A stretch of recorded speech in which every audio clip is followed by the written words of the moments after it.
So my screen has started getting wibbly green lines on it when I have it get too cold, I think. It seems to only happen when I'm outside for a while when it's rather chilly.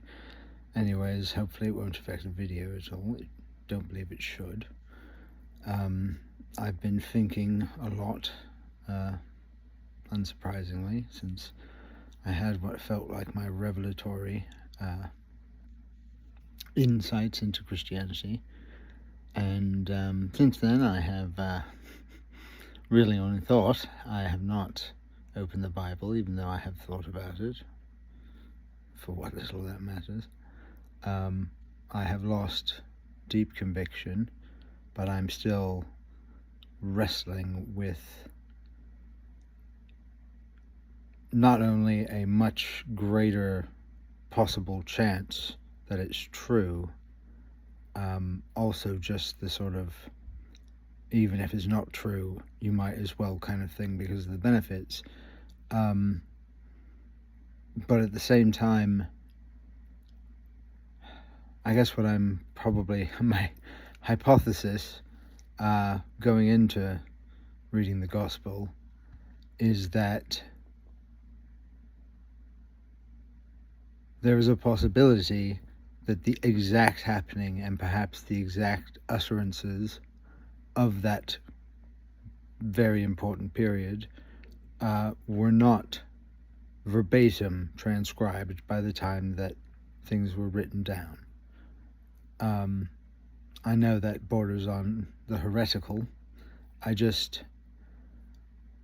think we have to grant some things being widely open to interpretation. So, I mean, I'm fairly certain there's in the Old Testament lines about, stoning people for wearing cloth of different weaves, or something that would nowadays really lead to an awful lot of dead people for no seemingly good reason.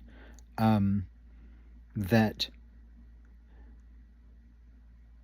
well, I guess, it's like, oh, if only you change your religion. But I hear so many people when they're explaining Bible verses, and what I mean, interpreting, I think maybe is a better term, but they say you've got to interpret it for its time. You've got to look at it for when it was written, for, that era. And,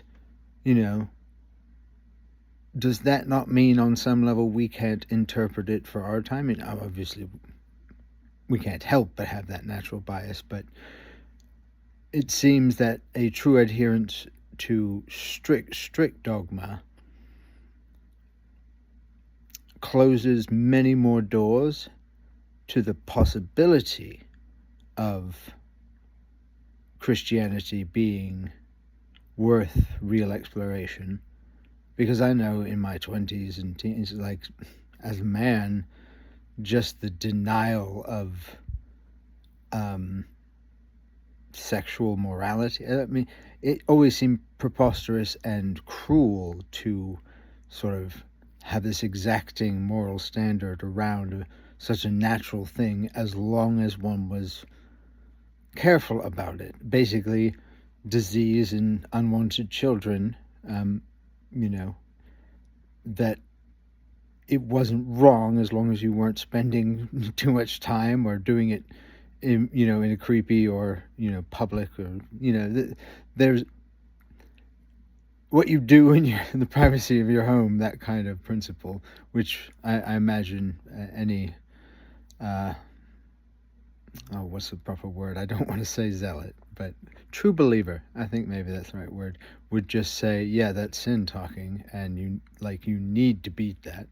And I think they do also represent that in beating that you gain a great deal of sort of character, or there's rewards, essentially, which I think on some level is going to be inarguable, just because it is sort of a self-discipline and sort of denial, or doing things that are difficult in general improve one in some form or another.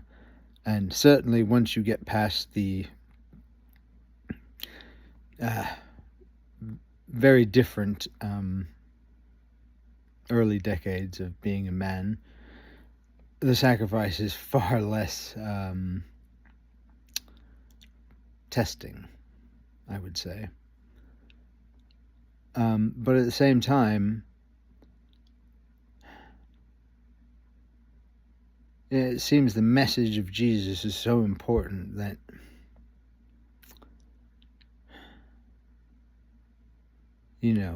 there's still this inherent view that sexuality is sort of inherently amoral unless it's literally within the legal covenant of marriage between man and woman. And I'm not saying there's something wrong with that. I think it is very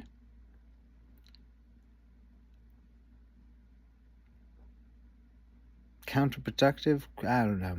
Maybe it's exactly God's plan to give you something to temper you, even if there's no true conflict, just the self-denial of just how bloody attractive almost all women are.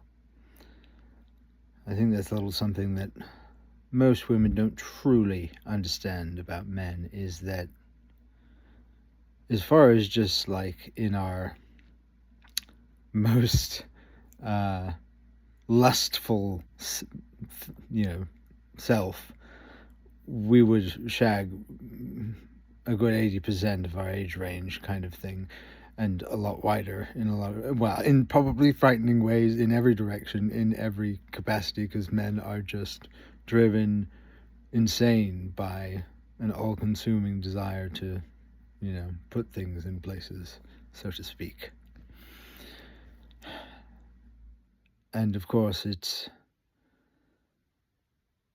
really easy to have a sort of sensible explanation why self-denial and also the sort of potential impact of sexual behavior, particularly when you're going for it and you're certainly using libations, shall we say, or just techniques in order to bypass standard boundaries for more intimate levels of contact.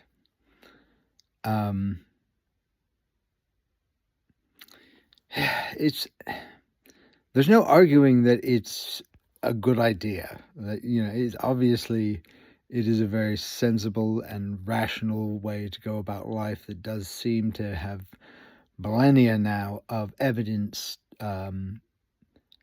that it really works out for probably a good 60-70% of people. I think there's a wide enough swathe to say that it's way more people are helped than hindered, but it is an existence that subtly makes life way more difficult for some people without their sort of in an unequal way.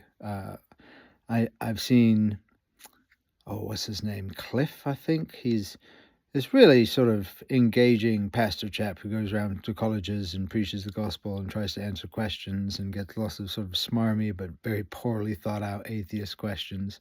And I think he does a pretty good job of, just feeling like Absalom's abstract, like the math I was working with just wasn't, it was putting a level of finite that then had to be compared with the level of finite that the universe would work out how it is for, life to be as functional as it is. And there's many arguments every which way, but I used to put it at sub 1%, and now I'd be, easily engaging in the 40 to 60% range now, if not higher. I mean, obviously, I still haven't read the Bible properly yet, have I? Properly yet? I haven't. I mean, 4 chapters, maybe.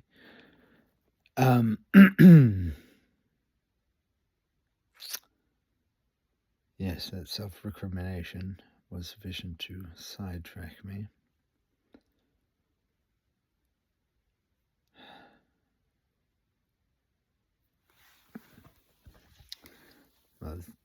doesn't speak well now, does it? Not that anyone's really going to watch these anyways.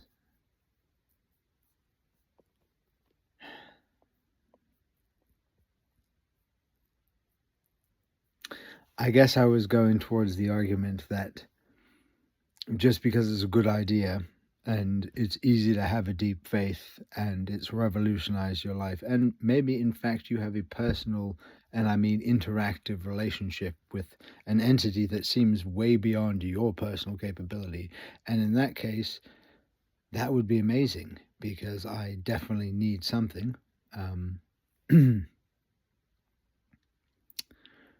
I just don't think it's fair to make people live a sensible life. Exactly. Like, it's just not an idea that you can impose. And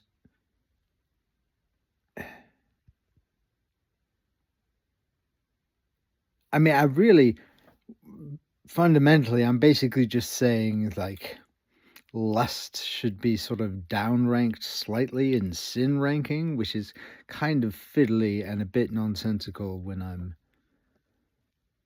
coming from a place of sort of complete scriptural ignorance.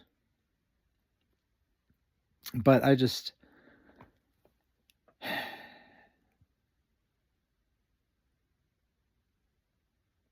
I think you lose more people by trying to force the idea.